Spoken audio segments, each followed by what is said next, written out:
waaw téléspectateur yu Natangué TV yu mouvement jàppale suñu gox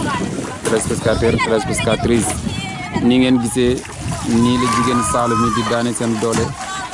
ngir amal seen bopp lépp nag si njàppandalu Mouhamed Nassir Cissé mi nga xamante ni moom moo di l'homme fort l'homme idéal boo xamante ni moo nekk si commune bi di teg loxo ndaw ñi ak jigéen ñi pour ñu mën a liggéey amal seen bopp nga gis ne jamono bi ni jamono confinement la mais terewul ñoom ñu ngi daan seen doole dunduñ benn stress xaaruñ lenn loo xamante ni dañuy faslante seen loxo di xaar état mais dañuy jéemal seen bopp di xosalal seen bopp gannaaw boo xamante ni Mouhamed Nassir Cissé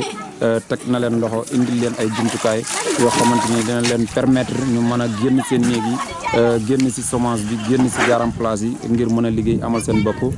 kon fépp foo mënti dem ci Saloum ci commune Diagane Barka bi surtout